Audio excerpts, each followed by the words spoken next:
Hey guys, it's Richard from Grafting Dragon Fruits, and welcome back to another episode of how to grow dragon fruit from cutting to fruit. And if you guys haven't watched all of my previous episodes yet, go ahead and go do that, so that way you guys can follow along and finally get to the most important step, which is the pollination process. So this is where it gets very important to know what type of varieties you guys have, so that way you can plan your pollination process and get a successful fruit. So there are a few things about dragon fruit flowers. They all have them and they all kind of look the same, and a lot of people think that they should just produce fruits once they flower.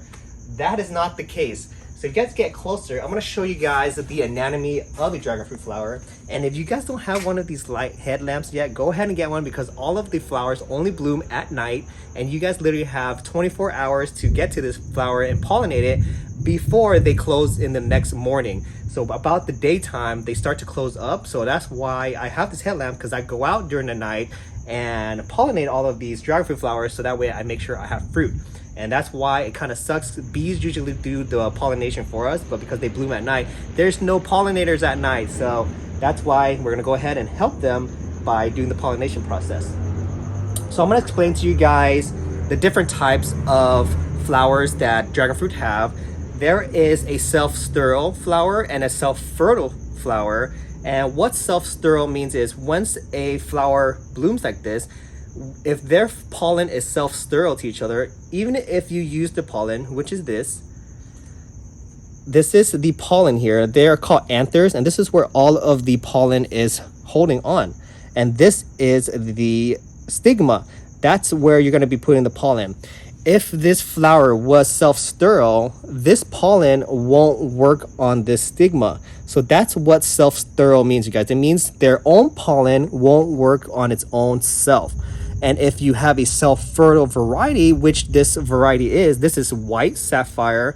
It's a self-fertile and self-pollinating variety. So what that means is self-fertile means the pollen will work on itself, on the stigma if you put it on there, and self-pollinating meaning that it will pollinate itself with its own pollen. So that's the difference, you guys. They're self-sterile flowers, which pollen does not work on itself. And what to do with that is you're going to have to take a different variety of pollen and cross-pollinate it. And that's how you're going to get a self-sterile variety to produce fruit. Self-fertile, all you have to do is take its own pollen and pollinate it, and then it will work.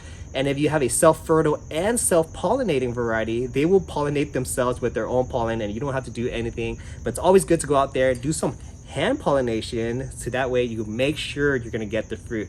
And that's what I have here today, you guys. What I'm using here is a stainless steel bowl, and I just have an art brush that you can get at any art store. And this is just going to help me pollinate the dragon fruit stigma a lot easier. So since this is a self-fertile and self-pollinating variety, white sapphire, I don't have to actually do this process of pollinating the stigma, but because I always want to make sure that the pollination process is being covered, I always do it myself. So what I'm going to do tonight is I'm going to be collecting the pollen. So what I do is I take this bowl here, and you're going to go underneath all of this pollen here, the anthers. And if you guys check it out, see how close the anther is to the stigma?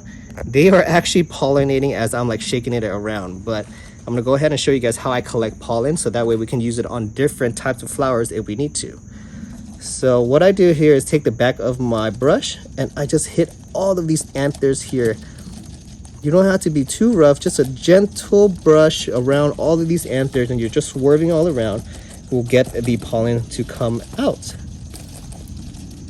So now I see in my bowl, I have a very good amount of pollen in there. So let me show you guys. Check out all of that pollen. Now I'm just gonna take the white sapphire pollen and go ahead, use my brush here, get a good amount, and I wanna get right on this here. And you wanna try to get into the center as much as you can, because inside that pistil there, that hole, is where the pollen is going to travel down this tube, get into the ovaries, and that's when your fruit is going to be born. So just going to do one more pollination with the pollen, and now it's pollinated. That's all you have to do, you guys. So very important to know what type of variety you have, so that way you can plan your pollination process. If it's self-sterile, make sure you have pollen from another variety. If it's self-fertile, go ahead and collect the pollen, hand pollinate it, And if it's self-fertilized and self-pollinated, you don't have to do much. It will pollinate itself, but still go out there and hand pollinate just to make sure that there's some pollen on that stigma so you get a fruit. And tonight I have another flower blooming. It is called Desert King. It's on this trellis here.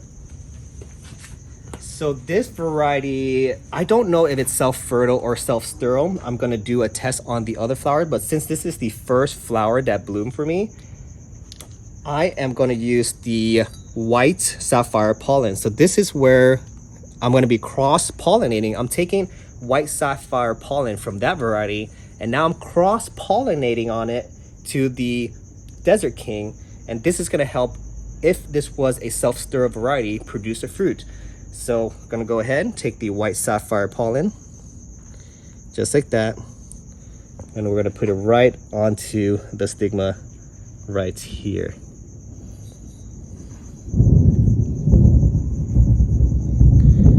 And now we have a new hybrid, you guys. So that's how you create new hybrids, and that's how you cross-pollinate a self-sterile variety. Now, if this is to be successful, I will know in about 5 to 7 days. If it is successful, the flower should fall off. But if it's not successful, the whole flower and the bud part will turn yellow and fall right off. So if this is successful, I'm gonna have a Desert King crossed with white sapphire hybrid. I'll be collecting those seeds, and then I'll be creating a whole new variety. So that's how you cross-pollinate, you guys. Hope that was easy enough for you guys to understand. I'm here to help you guys anytime you guys need, and that's why I'm doing this episode, so you guys can actually learn how to do the whole process. So now we're gonna wait for this to be successful. In about 7 days, I'm gonna come back to show you guys what happens to the flower and what do we do from there, and to raising our fruit to becoming a big juicy fruit so we can eat later when it's ready. All right, guys, I hope you guys liked this episode, and I hope you guys enjoyed it. Please hit the like button if you do. If you guys have any questions with anything that I did here today, put it in the comment section, and I'll get back to you guys as soon as I can. And if you guys want to see more dragon fruit and grafting videos of mine, go ahead and hit the subscribe button, so that way you guys won't miss a single thing. Have a wonderful night now. Bye, guys.